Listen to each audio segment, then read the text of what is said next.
We're at the two dots on the 4 lines from the bottom. Lamed Bava and base.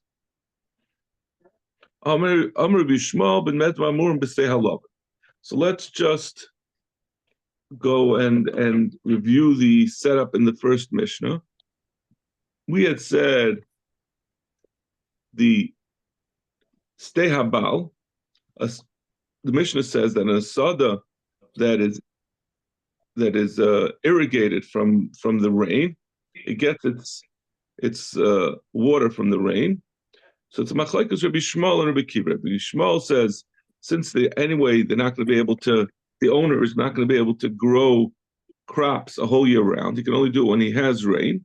So all he has to do is, in order for someone to get a chazak in such a field, since it's not normally used all year round, he only has to use it for 18 months, 3 in the first year, 12 in the middle, and then 3 at the end. Rabbi Kiva said only 14 months, because it only has to be 1 month in the first and third year. And then the Gemara, the Mishnah continued, Amar Rabbi Shmuel, he said this is all only relevant in a field that is used for grain. But if you have a sada, and this is what we're quoting now, the Gemara is quoting this part of the Mishnah. But if it's a sada, an orchard made out of trees, Kana says tuasai. If he took his the Rashbam explains tuah in this Mishnah means zaysim. I'm sorry, not zaysim. It means wine, yayin. Umasak zaysav. The Chisus is kaitze. He took his olives and he gathered his figs. Harelu shalashan. By even if he does all 3 of them in the same year, they all have their different times of the year that they're harvested. By doing, and he has a mixture of these 3 kinds of trees. Grapes are not technically trees in English, but they're considered part of a orchard in Lashon Kodesh. So by doing that, even in 1 year, he can have all 3 of them in a single year. That's even according to Rabbi Shmuel, who says you need 18 months in a stay lovin. According to Rabbi Shmuel, if you have a bunch of different trees, you can do each crop. If you do it during the year, that's enough to make a chazak. Now, you see from this that there's a couple of things we see. First of all, we're saying we don't require a year. We require a crop. That's one of the points that you see from Rabbi Yishmael. As long as you do a full crop of grapes and of olives and of what was the other one? And figs.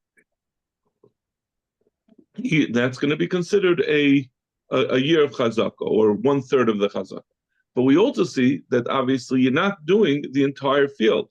When you do the olives, you're not doing the grapes. When you're doing the grapes, you're not doing the figs and the olives.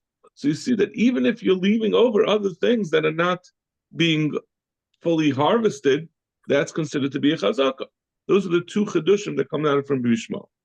So Dr. Gemara, Amar Abaye, Meder Rabbi Yishmael, from this din of Rabbi Yishmael, Nishmal Rabban, we learn how to understand what the Rabbanim would hold. In which case,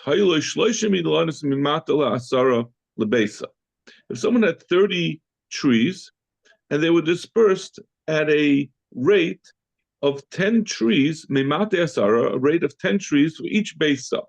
So essentially, this person has 3 base saw, which is a measure of acreage, and on each base saw he has the proper amount of ilanis. We're talking over here about saplings, about the young trees. You could fit 10 of them on a base saw. Achal asara b'shanazu, if he eats 10 of those 30 trees that he has on the land in 1 year, harezu chazaka. It will still be a chazaka. Why should that be a chazaka? This person, he has 30 trees. He only ate 10 out of the 30 trees in each year. So why is that a chazaka? It's like, Lami Am Rabbi Yishmael. Chad peri havi chazaka l'kula peri, which just like Rabbi Shmuel said, even though you're only doing one of the three crops that you have on the field, right? We said we're talking about someone who has a mixture of grapes and olives and figs. By doing just, you're able to make three. You can make a full chazaka by doing each one in its time, all within 1 year.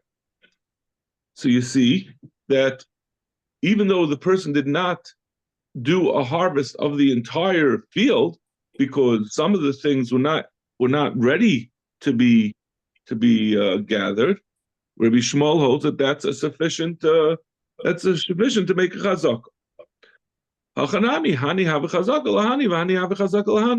By doing 10 each year, that 10 could be a chazaka, even though there's another 20 trees that he's not gathering at that time, it's still going to be a chazaka. The Gemara clarifies, this is all, obviously, this is only the case that he could make a chazaka on all 30 trees each year just by gathering the fruits of 10 of them. We're talking about a kind of tree that the other 20 trees did not produce anything. They happened to be barren that year. So by doing 20 out of the 30 potential, they were all part of the same field. He does, 10 out of the possible 30, since he did whatever he could do, just like we say in our Mishnah, according to Rabbi Shmuel, if you have grapes and olives and figs, when the time comes for grapes, since the olives and the figs are not at that time are not able to be gathered, by just doing the grapes, he did the first chazaka, and the same thing goes for each type of crop. So too, even if it's all the same type of crop, if only part of it is ready to be harvested, by doing that, he makes a full chazaka on the other trees that are not at that time not ready to be harvested. And Zok the Gemara a second Tanai, V'hu debazi bazuzi, says this is only if, like we said, there's 3 base saw, and which would normally hold 30 trees, and each year only 10 of the trees became ready to be harvested. He said that which the harvest of those 10 trees is treated as a chazak on the entire field, that's only when those 10 trees are scattered throughout the property. But if the way it works is that there's 10 trees on each base saw, and in year 1, the base saw A has its 10 trees be ready, and in year 2, base saw B has its trees ready. They're all concentrated in a single base saw, and in year 3, it's base saw 3, base saw C. So then we would look at them as 3 separate fields. You wouldn't, if they're not interspersed, the ones that are ready to be harvested amongst the 30 trees and amongst all the base saw and amongst all the different areas, then it's only when they're interspersed, when they're spread out.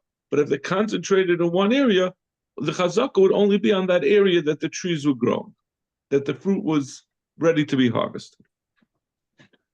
Okay, now we're going to talk about a different topic. So we're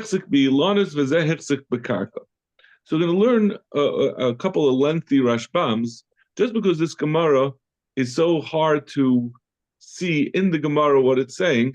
So I feel like I don't want you to just trust me. I want you to see that I'm just learning Rashbam. So Zakta Gemara, Zakta Rashbam. This person was machzik in the Elon, and this person was machzik in the Karka. What are we talking about? It's about 8 lines down in the wide lines in the Rashbam.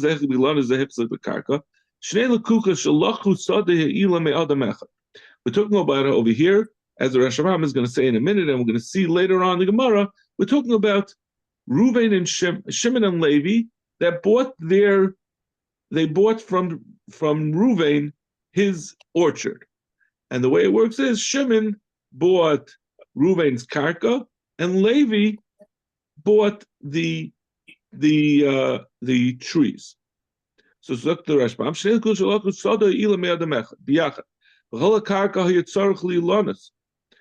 and all the karka is needed to provide for the trees. Because they were planted in the din like a steila.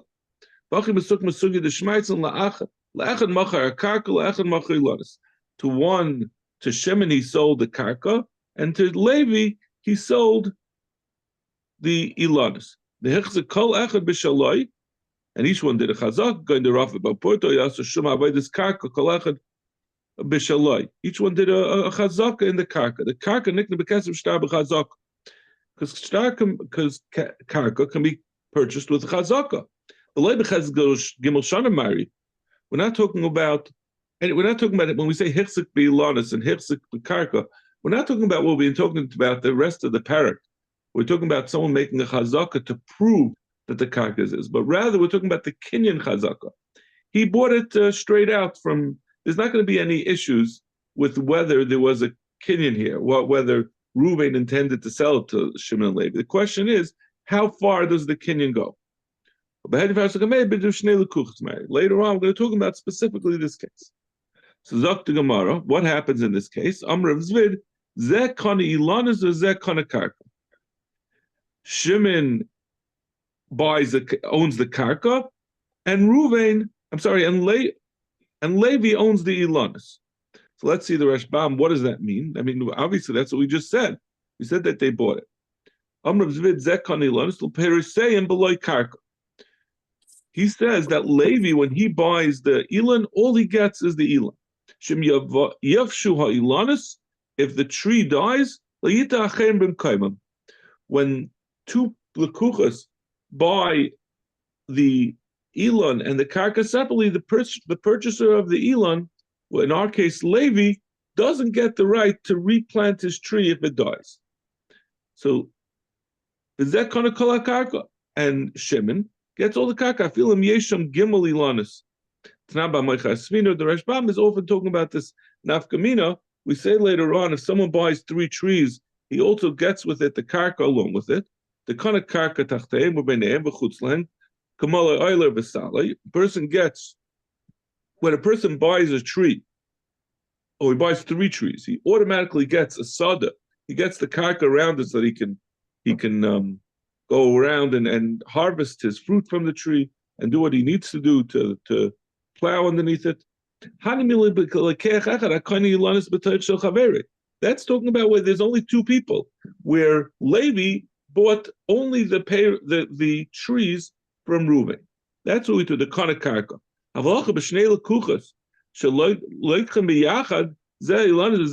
But in this case, where there are 2 purchasers at the same time, one's buying the trees and one's buying the karka.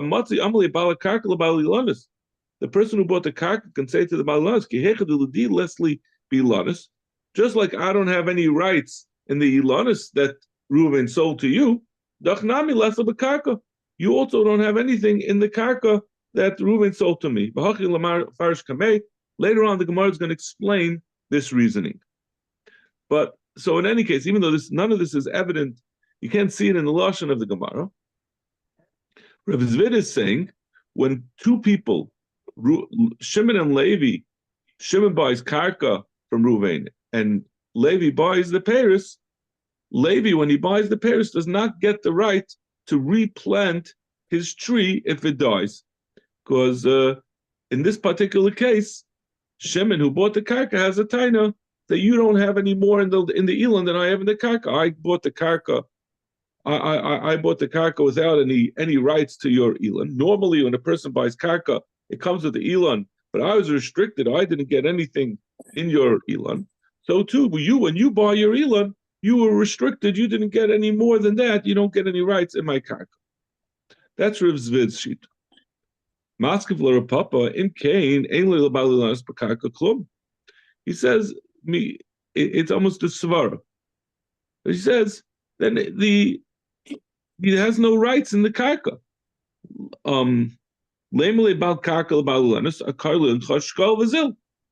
In that case, it would come out that when the tree dies, the owner of the karka, meaning Shimon, can tell Levi, pick up your tree and go.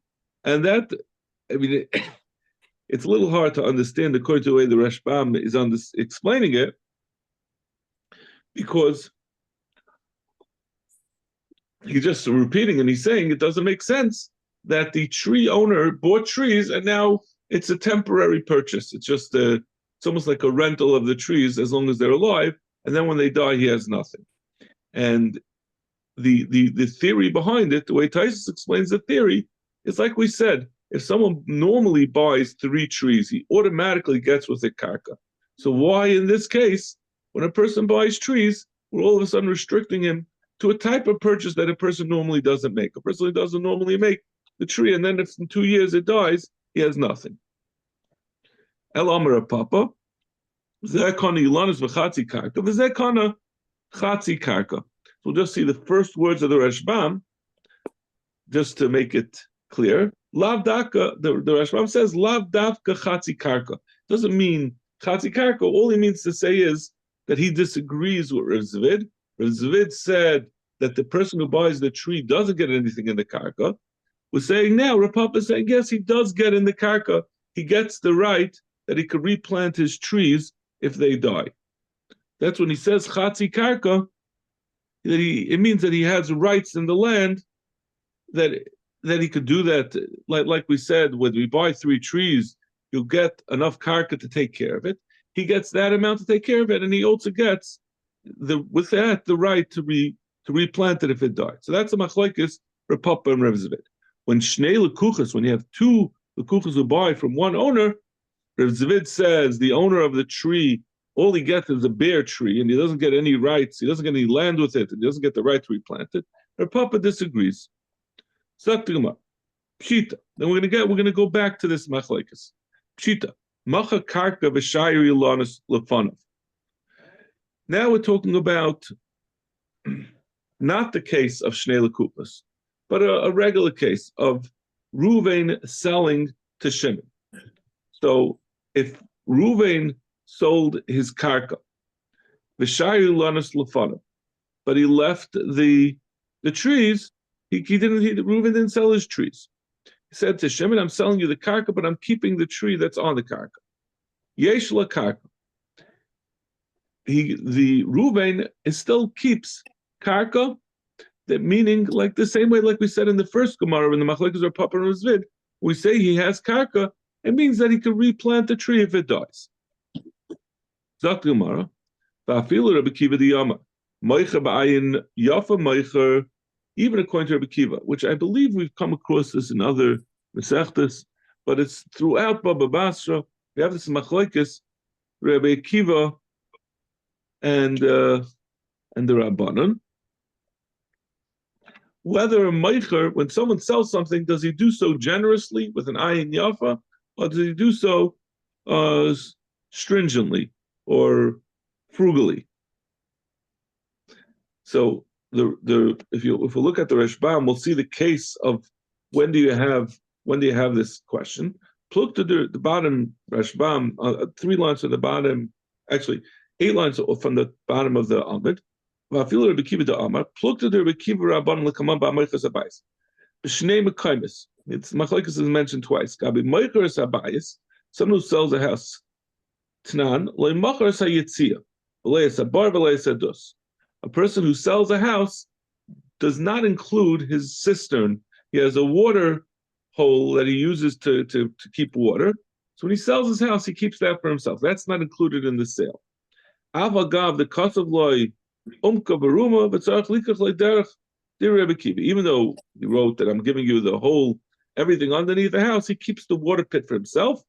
And according to Rebbe Kiva, this person who sold the house and kept for himself a water pit somewhere on the property, he does not retain for himself a right of way to that water pit, because the meicha b'ayin yafa meicha, since he sells generously, he sells with all rights that would come with it. Now, the fact that he leaves out the bar, that's not in the question of meicha b'ayin yafa meicha. That's something that everyone would keep for themselves in this mission. That's a given. But the question is that what happens with the right of way to get to that bar? And on that, Rabbi Kiva says, since a meicher is ba'ayin yafa meicher, he doesn't keep the right of way. If he's going to want to actually use his pit, he's going to have to purchase a right of way from the purchaser. So we're saying, even according to Rabbi Kiva, who says someone who sells ba'ayin yafa, that wouldn't make a difference over here. When we say that someone who sold a field and kept for himself an Elon, he's still going to keep the rights to he's going to still keep the rights to replant his tree. Why is that? Because that which Rabbi Kiva says, that's talking about where you have a pit of water. The pit of water doesn't affect the property and the house that's around it. It's not going to cause any impingement of the use of the house. He'll use up to the pit. The pit doesn't belong to him, and he won't use the pit because that doesn't belong to him. But it doesn't affect the surrounding area. So it's not a constant irritant to the owner of the house.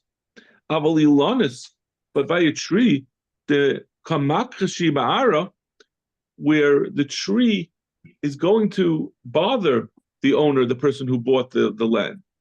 Shiur shayir, the owner, the person who sold the karka and left for himself the tree, he's going to retain for himself some buffer zone. He's going to retain the karka. The Eloi shayir, because if he doesn't save for himself, the person who bought the karka is going to be, he's going to always have a problem because the owner of the tree is going to come and he's going to want to harvest and he's going to need the space underneath the tree and he's going to need, the roots are going to bother his field. He's going to always want that tree out. So as soon as the tree dies, he's going to tell him, get rid of your tree. So therefore, the owner of the tree retains the karka in order to protect himself so that he won't be put in a position from the beginning. He'll know, the owner, the person who bought the karka will know that part of the karka doesn't belong to him. What about the other way? Machar ilanis v'shayir karka. If someone sold trees and he kept the karka of himself, shayir karka lefanav, plukta de Rebbe Kiva de Rabban. That is going to be a machlokes between Rebbe Kiva and the Rabban. Rebbe Kiva de Amar Meicher b'ayin Yafa Meicher. According to Rebbe Kiva, so now we don't have that svara before that the person who sold it wants to make sure that the purchaser of the land doesn't kick out his tree. So now, in this case where he sold the tree and he kept the karka, the person, Rebbe Kiva says, that someone who sells does it b'ayin yafa. He does it generously. So Meicher Islay, the Meicher will have also karka to support his land. The person who bought it will also get the Amar Meicher b'ayin yafa Meicher Islay. The purchaser, the lekeach, will also get land underneath the tree because that's the way the person who sold the tree sold it. The Rabbanan, but according to Rabbanan who are chaylik or Rebbe Kiva, less like they won't. He'll only sell the bare minimum. So all he had to sell was the tree. He sold him the tree, and when the tree dies, he has to take it away. Zaktumar, Rebbe Kiva Islay. Rebbe Kiva says that the purchaser gets the land together with the tree. Now we're going to go back to our original machlokes. Now we have to remember, our original machlokes was the same thing, where whether a person who buys a tree gets the karka, but the difference gets the right to replant it, which we're calling the karka. But if we remember, that case was talking about where Reuven sold to Shimon and Levi, and he sold both the karka and the pears at the same time. And we're trying to decide how to apportion the land. Does the sale of the tree include also karka? Whereas over here, we just said that this is going to be the machlekes Rabbi Akiva and the Rabbanan. We're talking about where it's only Reuven who sold his tree to Shimon. Does he sell it together with land? So we're saying afilu Rav Zved Amar Ein, even according to Rabbi Akiva, who's saying over here that the person who purchased Shimon, who bought the tree from Reuven, also gets some land and he could replant it. That's even according to Rav Zvid, who said earlier the Amar Einlai, that he said in the case of Tulukuchas that he doesn't get, the owner of the tree doesn't get any karka. Hani miligabe shnei lekuchas, because that's only applies by shnei lekuchas that we say he doesn't get. The Amalek yehechad lastly be honest. Like the Rashbam said the Svara before, the purchaser of the karka has a special taina, has an extra taina to the purchaser of the peiros. He says, listen, I bought karka and I didn't get the peiros that I would normally, I didn't get the elan that I would normally come along with the karka. So this is a restrictive sale. So it's also a restrictive sale to you, even though normally someone who buys a elan gets karka with it. In this case, just like I'm restricted, you're also restricted, you're only getting elan. But in our case, where the machlokes of Rekiva and the Rabbanon, where Reuven is just selling to Shimon, we say he sells ba'ayin yafa, and he's including also, together with the elan, some karka. And we say the other way around also, the Rabbanon Leslie. The Rabbanon are saying over here in the case where Reuven sold Shimon a piece of elan, he doesn't get any karka with it. Even according to a pup that said in the case of Shnei Lekuchos that the Baal Elan gets karka with it, he'll say Svar exactly the opposite. That's only by Shnei Lekuchos that you get some karka along with it. Because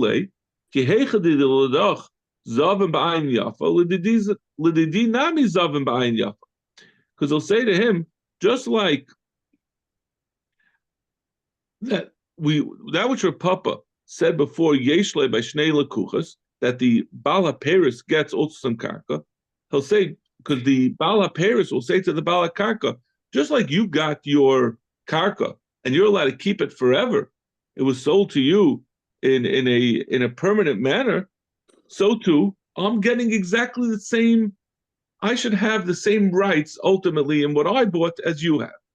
So it's very interesting that Rav Papa and Rizvid are saying two extremes in the case of Shnei Lekuchos.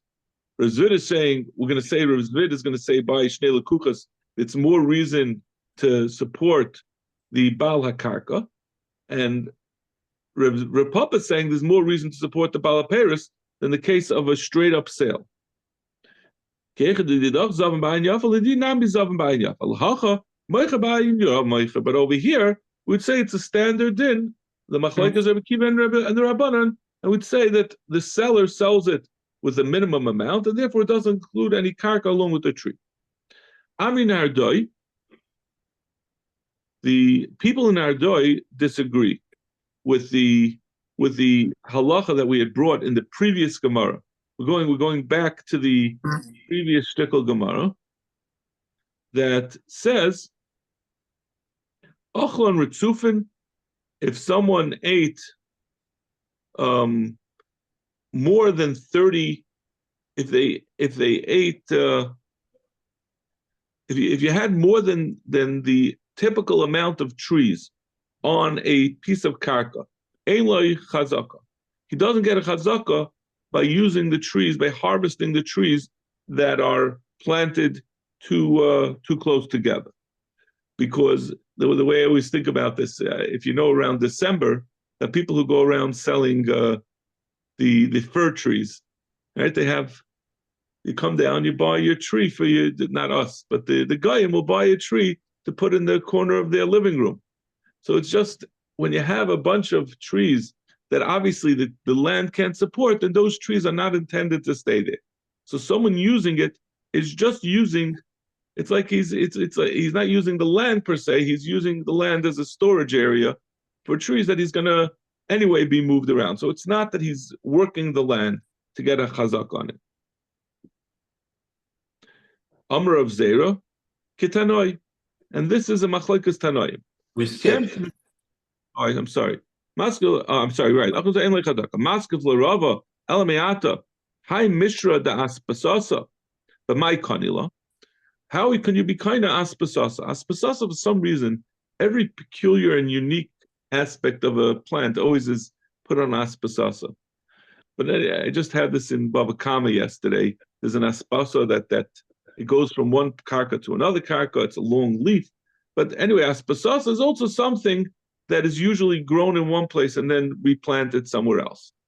So how can anyone make a kinyan in aspasasa? You always in a field of aspasasa, since it's always replanted, you're never going to be able to make a chazaka. It's a strange. We say my kanila, Who says you have to be able to make chazak in it? Maybe the taka the rule is that he has to hold on to his star indefinitely. Who says there has to be a chetzes gimel shanim and asbasasa? El Amar Rava. So therefore, Rava says machar ritzufin ein le karka.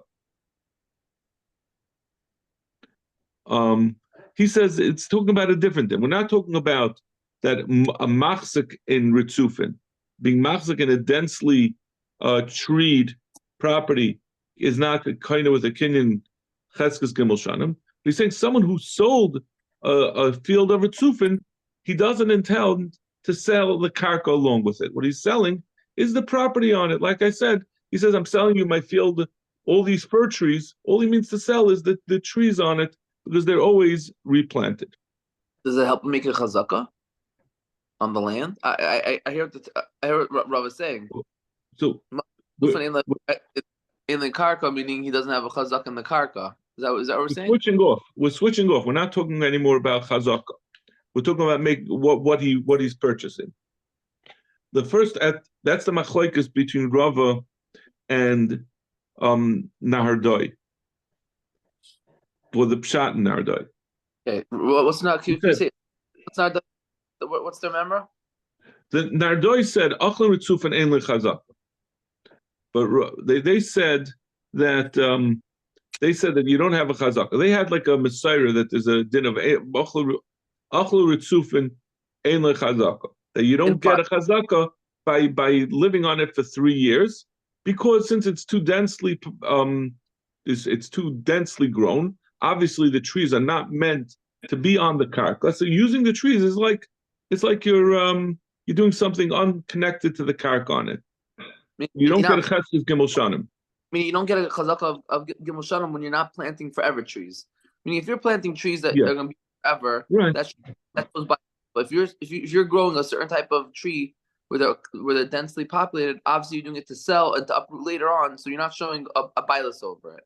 That's only about on the karka part. The trees will be yours, but the rest of it, you can maybe have a chazaka in the trees because they're like metaltalin, but that's not what's being addressed. You don't get the karka. But Rava says this doesn't make any sense. How could you ever be kinda a type of crop with a chesed gimel shanim, a crop that's always planted to be replanted? If you're saying by the fact that it's densely grown shows that it's not meant to be, it's not meant to stay in the karka. Okay, so that's fine. So you could be kind of a thing with trees by not doing it densely. So then you show. But what about those crops that are always replanted? How could you ever make a chesed gimel shanim in a property? So the shaila now is, how can you ever make a chazaka on a land, on a spasta land? The spasta, that's what I was trying to establish. The spasta, they're both masking the guy's making a chazaka on. The question is, well, he's trying to. Right, on the land of the spasta, how do you make a chazaka?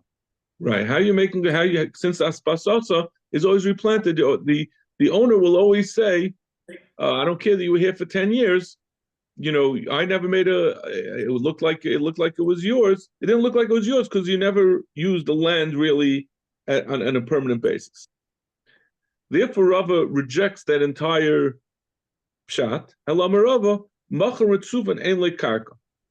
He said that what the statement wasn't that a cheskes gimel shanim on such a ritzufin, on a ritzufin land, doesn't work, but rather someone who sold ritzufin, the intention of the seller was not to sell the land, he's only selling the trees that are on it. Rav Zera says this machlokes between Nahardoi and Rava is machlokes tanoim. This machlokes about whether a person sells sells what's in between, whether you disregard what's in between, and you could when you make a chazaka, whether you don't look at what's in between, you just say, let's say if there were 30 trees on a land that should have had 10, we don't pay any attention to the extra 20, and we just look at those 10. So where do we see this machlokes time? If you had a vineyard that was planted on less than 4 amas, the general rule is that you have to have 4 amas between vines. And the nafkamina of whether it's considered a karam or not is that a karam, you have to have dalit amas around it without any tvua in order for it not to be climb. If you have individual vines, you only have to have 6 tvachim away from an individual vine. So if it has a din karam, you have to keep the tvua further away. So we say a karam shenetua al pachas me'arba'amas. If you have a karam that's only planted with each vine 3 amas away from the other, Shimon says, since we can't disregard the fact that there are other vines in between, and therefore it's going to be treated as individual vines instead of as a karam. The Chachamim say that it is a karam. He holds that we can disregard what's in between. And we look at that which is in between as if it's not. So that is the same as Nardoi. Nardoi said, we just disregard what's in between. Rava would have to say, like Rosh Shimon, it's going to be Ein Karam because we can't disregard the trees in between. Okay, we're going to stop over here, and we'll try to get to the Mishnah tomorrow. Thank you. Have a great day. Have a good day. Have a good day. Thanks for the extra time.